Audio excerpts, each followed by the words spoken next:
Christian Parenting.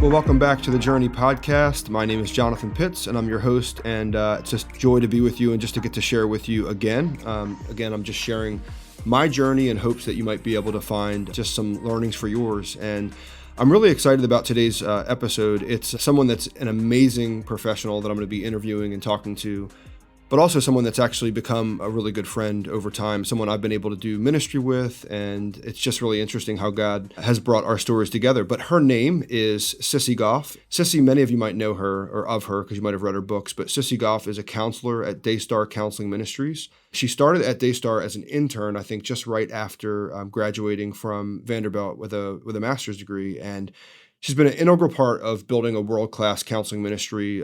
If you don't know DayStar, which if you don't live in the Nashville area, you might not. It's one of the more prominent, I guess you'd call it pediatric counseling ministries. It's a ministry for kids and for their families, and they serve kids in an amazing way. Like when you walk, I remember walking into this counseling center the first time and just thinking, or just seeing dogs running around and popcorn being popped and the smells of apple cider and all kinds of different things, and walking in and immediately feeling comfortable. And Sissy, for 25 years, has served girls and families through DayStar. She's an author of 12 books, Raising Worry-Free Girls, Braver, Stronger, Smarter, another book for elementary age girls, and a new book called Brave, which is a book for teen girls. But more than that, Sissy is a friend to me. She was a friend to my late wife, Winter, kind of a contemporary in ministry in a way. And she's counseled my girls for the last 2 years, a little more than 2 years. And she's also counseled me, a girl dad who's found himself on many days just lost trying to figure out how to do this life. Yeah, without anything further, Sissy, welcome to the podcast. And I have to say, a girl dad who is killing it, doing awesome. You are doing awesome, Jonathan. Maybe on some days. You make me feel a little bit better on days when I come to visit with you. But no, you're doing great. Yeah, I actually woke up this morning not feeling so awesome about parenting. Yeah, I think today I really want to talk about parenting in an anxious world. Sissy knows a lot about anxiety and a lot about worry. And before we jump into that, though, I just love to tell the stories of how we kind of got connected. Sissy, I'm just trying to remember exactly how it went. How did you meet Winter to begin with? It was a couple years before she passed away, right? Yes, I don't even know that I know how we met. I think we had met on social media, but then in person, at least the last time we got to see each other was at an event. I think we'd done a couple of events, but a Lifeway event together. And I was so excited about just getting to have some time with her. And then when her podcast started with Courtney DeFeo, they were so sweet. It was about girls, and they asked me to be their very first guest. So that was the last time that I got to talk to her, which was like April, I think, before I went off to camp for the summer. And I remember her saying, "Oh, I wish you could be around my girls." Yeah, I remember her telling me that day I came home from work, and she said I could listen to her talk for hours. And I didn't, at that point, I heard your name a few times, but I didn't know who you were.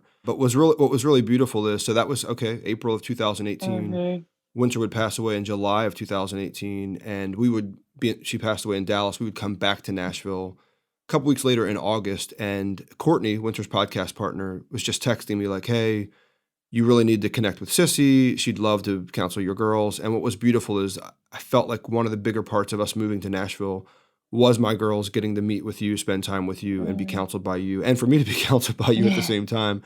Just talk really quickly about DayStar, like just y'all's philosophy on how you counsel kids. I guess even the comfort is so, like when I walk in, I immediately feel at home. Like, why is that so important to a child, to a boy or a girl? Yeah. Well, I think for any of us, counseling is scary and intimidating, but especially kids, because so often, some of them that come to us have been somewhere else, but a lot of them haven't. And so they have no idea what to expect other than some kind of silly thing they've seen on TV. And so And so our intention was to create a place that is as warm and disarming as it can possibly be, which is why it's this super cute yellow house, as you described. And we have spiced tea always brewing, and 5 dogs on our staff. And we now have 1,900 families. I just found out this weekend at DayStar currently. And Melissa, who's our director, started it on this model of, she talked about soften, shape, strengthen, which I love. And that softening, before we can ever get kids to move, before we can really help them move forward, we have to soften them because, if you or I are going to counseling, we're aware that we're paying a lot of money. And so we're ready to get to work, whereas kids don't feel that way. And so that softening is really why our office looks like it does, for us to help us connect, which is why Zoom has been hard, because in the absence of the yellow house, I'm having to compensate for all that warmth and relationship on a little Right. screen. But that's that part of it. And then shaping is really the movement and helping kids grow and learn and heal. And then strengthening is a part that I love of Daystar, is that we really have kids who help give back and give to other kids and have a sense of purpose, which I think is so important for kids of all ages. Yeah, one of the things I really love about Daystar and having watched the program is how you guys are investing in like the younger generation and just seeing girls and boys that are interning, and it seems like high school and college age kids, right, that are kind of coming through and being a part of the program. Yes. And yeah, been really beautiful. And it's actually why one of my favorite memories, and I guess it was only, 6 months after Winter passed away, but you guys had your gala. And, I've heard it said that people that are grieving, like one of the most important things to them is being able to share their story with others. And so for me, being able to go to your gala and share my story of my loss and how Daystar met my family, and Alina actually sang her gift and singing, just a beautiful moment for me of being able to be a part of Daystar's ministry in a way as well. So grateful for what you guys are doing. Yeah. Well, Jonathan, it's so interesting for you to say that, because I just read this weekend about how Elizabeth Kubler-Ross, who is the woman who created the stages of grief, that we all hear about dying, denial and anger and bargaining and sadness and acceptance. She added a fifth stage, which is finding meaning, which is exactly what you're talking about, and how important that is as we're working through grief, especially toward the latter end, to find that sense of meaning in our loss. It helps us move through it. Yeah. It actually makes me think of a quote I shared a couple podcasts ago by a guy named Kurt Thompson. I'm not sure if you're familiar with Kurt Thompson. Yeah. He says, to the degree that a parent can own their story is to the degree that a child can make sense of theirs. Wow. It's such a beautiful That quote. is beautiful.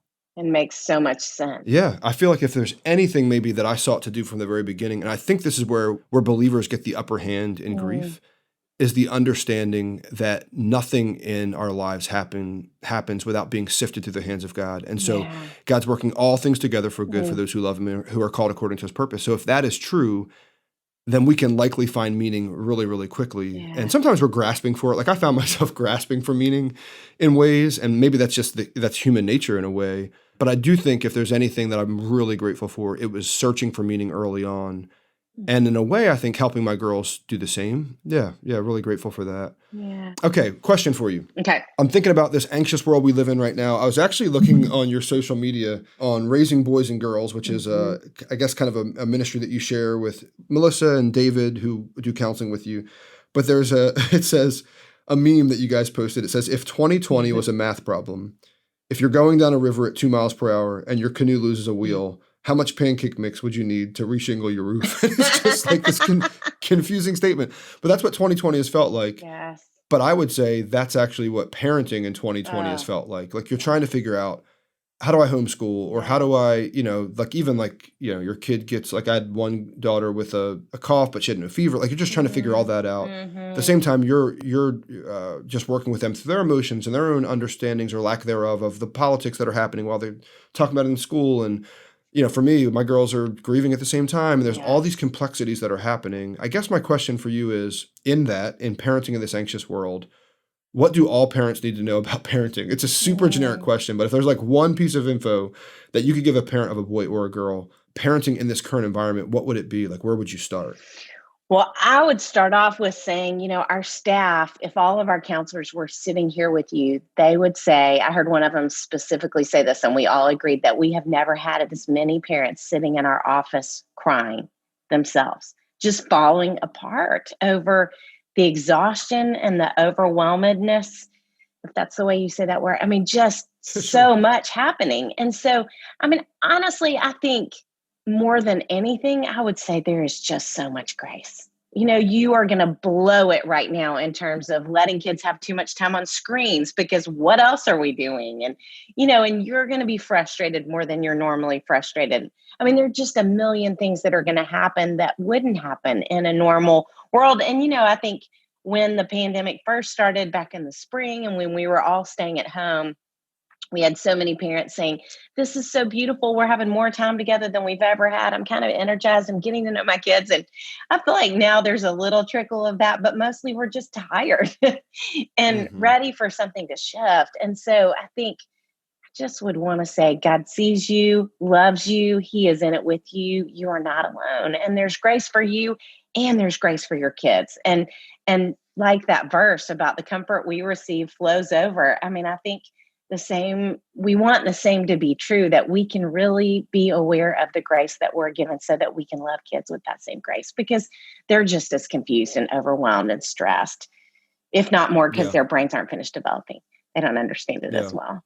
It's interesting because I feel like I know that there's grace from God, but oftentimes my worry as a parent is that there's not going to be grace for my kids. I'm thinking about this morning. I woke up, and one of the practices I have is I actually take communion first thing in the morning. Just try to commune with God, take communion, and then Mm. start my day. And I do that this morning. And then I come out, and I've got one girl upset about a skirt that wasn't washed that she thought was washed Mhm. last night, and another girl that was upset because I asked her to move her potted plant off of the edge of her bed that was going to fall and smash on the floor. And there are all these different things that are You happening. And have a right now I've got whack-a-mole house. Oh my gosh. I've got basically all teen and preteen daughters. And so there's just a lot of emotion flowing all the time. And I'm never sure which one it's going to be.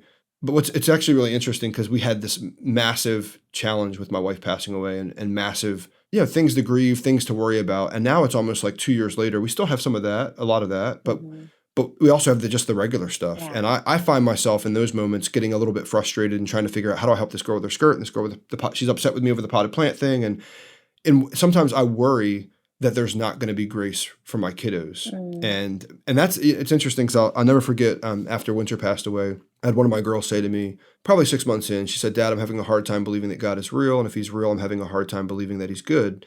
Mm. And I'll never forget the way that made me feel, like almost as if I were failing her and failing God, Mm. because she could even think those thoughts or have those feelings. And the thing that I've learned over time, and that was like, I realized I had kind of a codependent relationship, which I had to really repent from. And ironically, Winter and I wrote a book called "She Is Yours: Trusting God as You Raise the Girl He Gave You." And we actually had this prayer I had a prayer on my wall that basically is giving our daughters back to God. And I would have to repent of that and actually go back in my bedroom. And I took that for the very first time, took that prayer off the wall. I put her name there and then signed it. And now every time, I feel more ownership as a parent than I should, because God ultimately has lots of grace for me, and he's working even those situations together for our good. I take it off and I put her name and I sign it. But like, what is I that? What do you love say to that, that? Is that just Jonathan. parents? I Is that love that. parents over owning? I'm just curious how you think about that. Like, I'm sure there are other parents that worry about not getting grace from their kids. And maybe it's different than my parents' generation. I don't think my parents struggle with that, but Mm. curious your thoughts. Well, I mean, I think to some degree, our parents probably didn't struggle with it, because I don't think we were verbalizing those things to our parents. I don't think they knew we Mm, even felt that way. And that's such a rich part of where things are with kids now, that I think there's so much more conversation and there's so much more vulnerability and honesty, and which obviously you have with your girls, that they can even say that to you. And I think, of course, that is the thing that pops into your head. And of course, you can struggle with feeling like, is there grace for them? Because you care the most about them and you want them to come to those truths and have that kind of healing and experience that kind of grace. And so, in some ways, you can want more for them than you want for yourself. And so mm, it's easier to be fearful for them. And so I think, of course, but I mean, I think what a beautiful practice for parents to do, even sign something like that over and over themselves. Because I think any of us, when we get fearful, we get grabbier and we try to hmm take control. And so that Control. sense, Yep. yeah, of letting go and letting them move into his hands, I think, is what trust looks like. And that's one of the things in the Raising Worry Free Girls book I talk about. And I stole it from Melissa, who talked about it at Hopetown, our little version of a summer retreat program. And she said, the antidote to anxiety is not courage like we normally think it is, but it's trust. hmm And so Wow. you just ended the book in terms of what trust looks like with kids. It's a beautiful picture. Well, we're kind of on the topic of worry, and I want you to talk about. I actually, before reading your book, I heard about this concept, or this thing. It's called the worry monster, and just talk a little bit about the worry monster, what the worry monster is, and what's interesting is the worry monster is this thing that you built for kids to help understand their own worry. But I actually think it's just as relevant for me as a parent, other parents.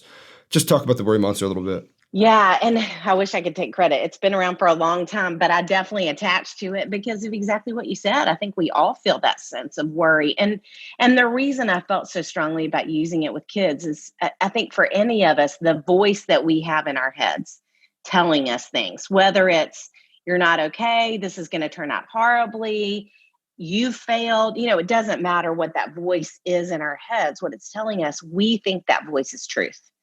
And again, our brains are fully developed. So if we already do that as grownups, how much more so a 6-year-old or 8-year-old or a 13-year-old believes that is true too. So when we can give that voice a name, it separates it out from us. It separates it out from truth.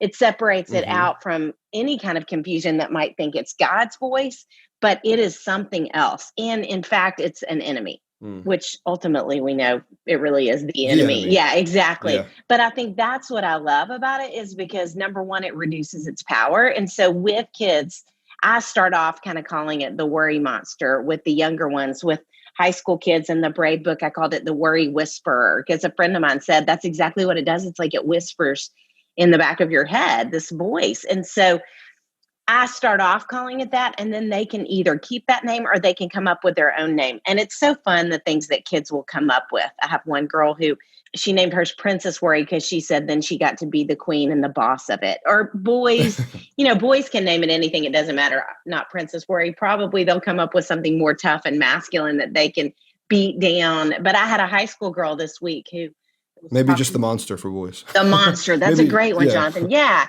I had a high school girl who told me she named hers Frank because she hated the name Frank. I don't know why, but great. I mean, whatever name they come up with. And then the cool thing, I did so much research on worry when I started writing all these books. And then again, when I started writing the book for teenage girls. And one of the things that I realized, which I have experienced to be true in my years of counseling, is that any of us who worry, it's more born out of a personality. It's because and kids, what I have learned is it's always kids who are really bright, really conscientious, try really hard. It's often a firstborn.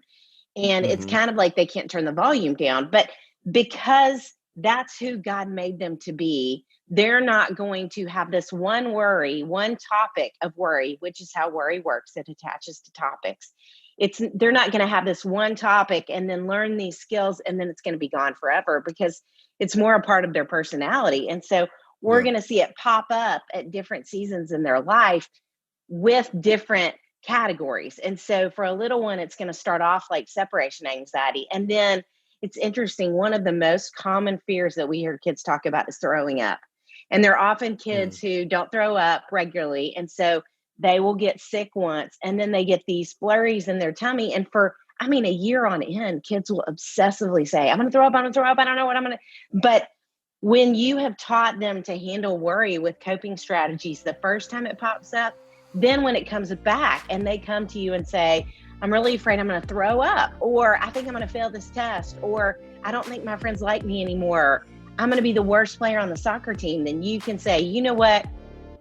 That sounds to me like the monster. And you beat the monster before with the skills, and the same skills work here. Doesn't matter what form he takes, he's still the monster and you can beat him. And immediately they can go back to those same tools because they do work whatever form worry takes, which is really helpful.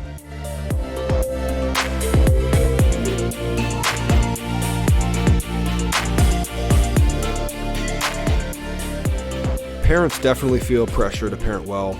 Life, especially right now, makes that hard. This is why I'm so excited to announce that I'll be speaking at the online Perfectly Imperfect Christian Parenting event on October 23rd and 24th. This completely digital event was designed for parents just like you and me as a time to set aside perfection and receive the practical and spiritual help that we need in an easy and accessible digital format. And I'm really excited to be speaking at the event. The goal is to help you check perfection at the door and become the perfectly imperfect parent God has called you to be. My talk will specifically go into my journey of losing my wife Winter and my co-parent and my best friend, and my journey of being a perfectly imperfect parent through that process. And all of us have this reality of unmet expectations and circumstances that we face that we have to parent through. And so I'll talk specifically about that. But in addition to my talk, there'll be over 40 short consumable talks topics, giving you both practical and spiritual advice from some other amazing speakers such as Aaron and Jamie Ivey, Mark Batterson, the Duck Dynasty crew, and many, many more. You can register today for this digital Christian parenting event at journey.perfectlyimperfect.org. You'll also find a link to the event in my show notes. Again, you can register today at journey.perfectlyimperfect.org, and I look forward to seeing you there.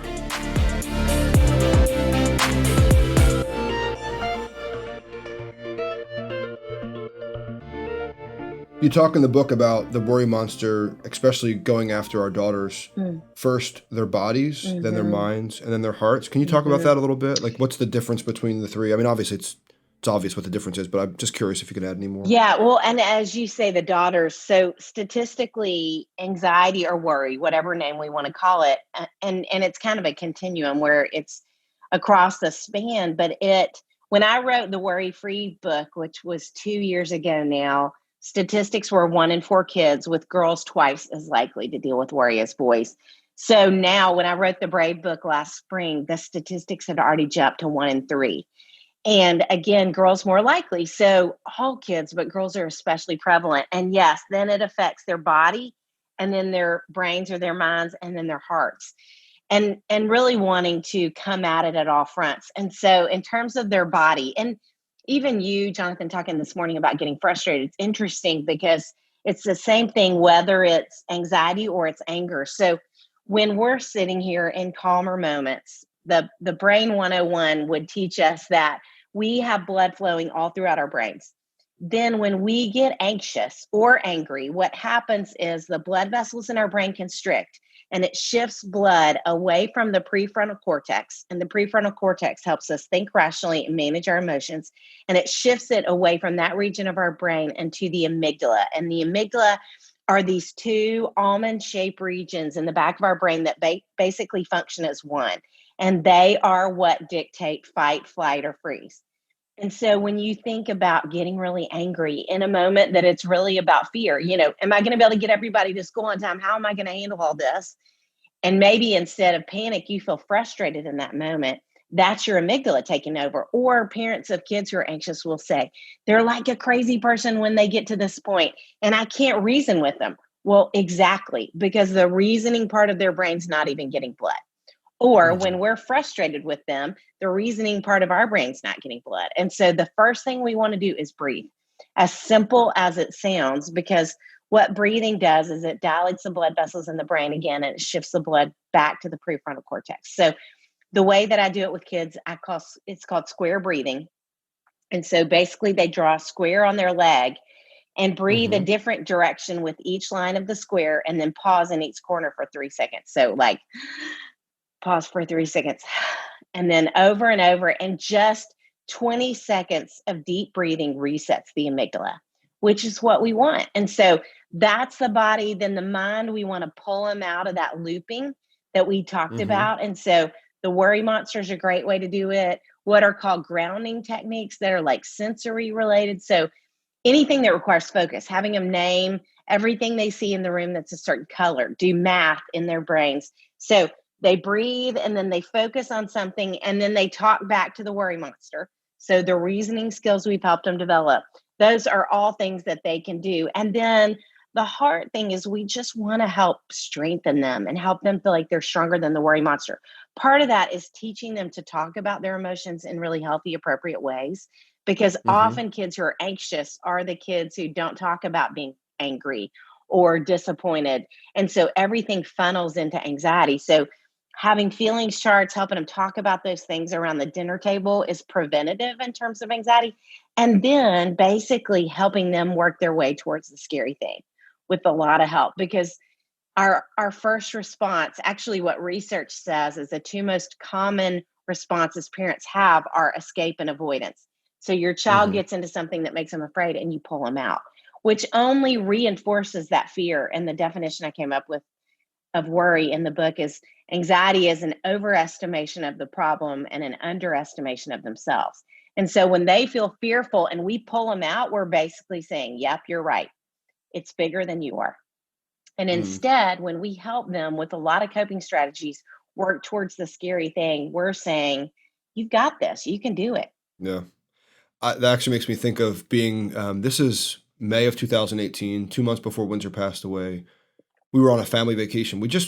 For whatever reason, she had this insight that we had our anniversary coming up, and I wanted to take a big anniversary trip for a 15-year. And she literally said, I feel like we're supposed to just spend time together as a family, which was really annoying to me because I'm like, I've got airline points, I've got hotel points, we can go to Maui. And she's like, nope. Yeah, she's like, we just need to spend time together as family. So we went to a hotel that had a water park that May. And I'll never forget Cameron, who was then, I guess, 9 years old, going, there was a massive water slide, and the bottom dropped out of this water slide, and you just shoot so fast down this water slide, and she just would not go on the water slide.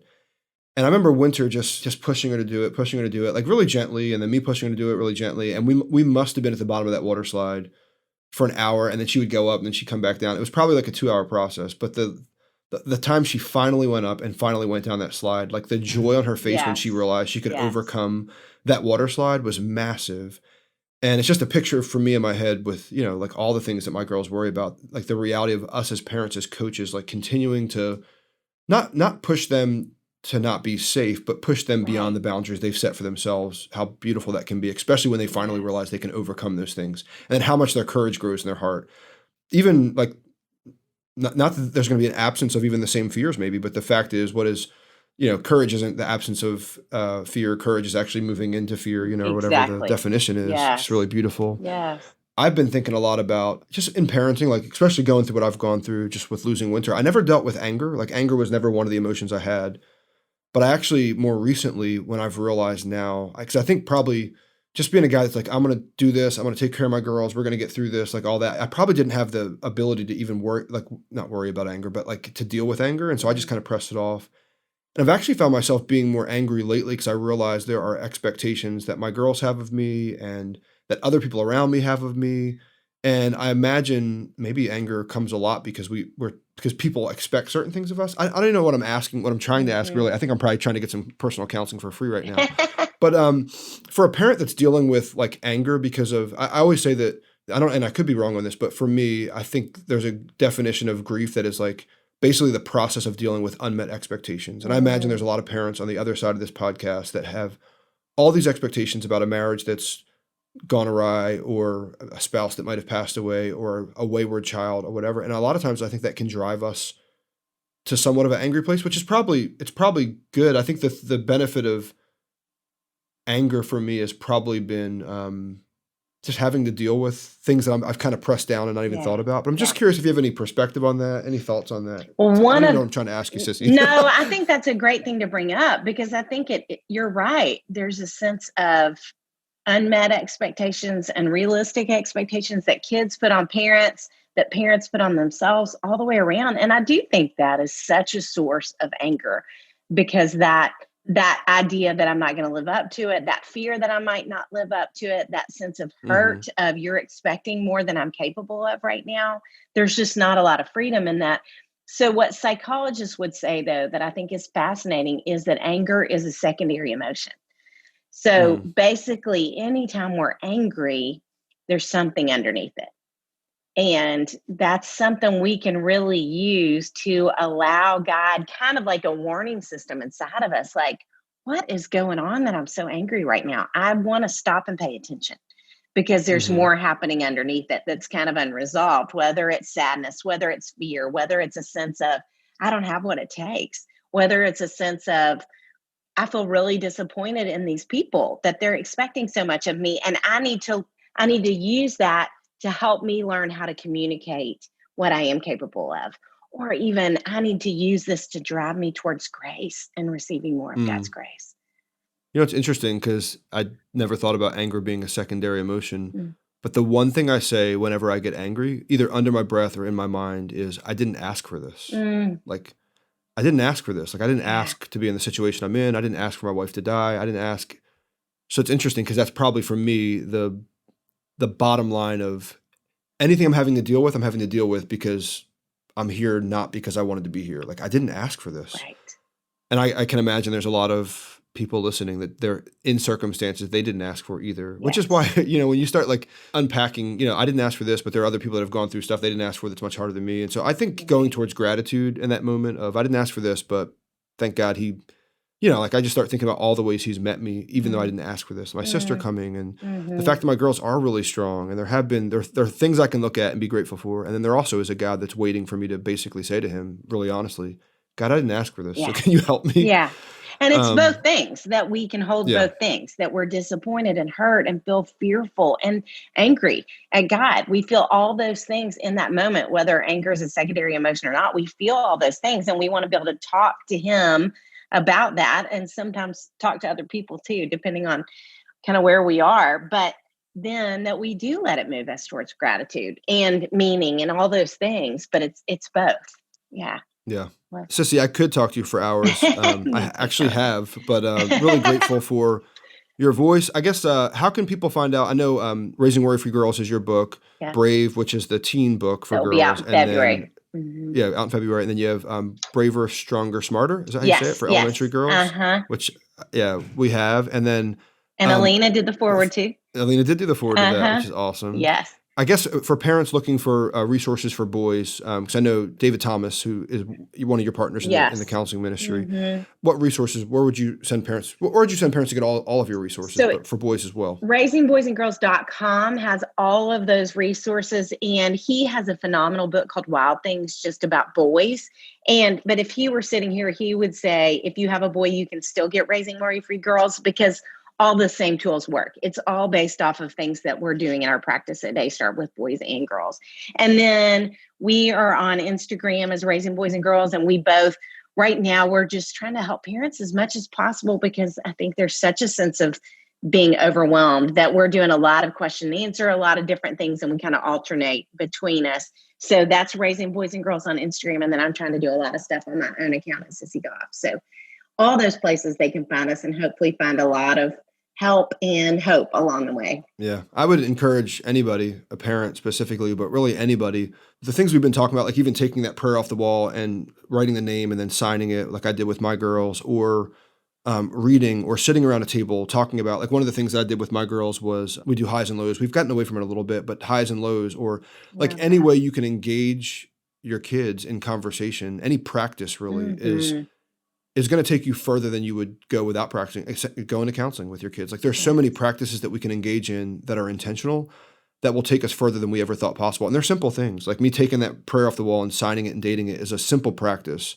that does a lot for my heart. And it reminds me to go back to God. Makes such a difference. Sitting around the dinner table, like asking your kids questions, like even like the 8 core emotions, and asking your kids, like, where are you today? What are your emotions, or highs and lows? Like these are simple practices that can really help you go way deeper with your kids than you ever thought possible. So I think I just wanted to encourage a parent that maybe needs to engage in some of those practices. But Sissy, really glad to have you on. Thankful for your work. Thankful for your ministry. Thankful for your heart for girls. Thank you for your friendship. Jonathan, you too on all those things.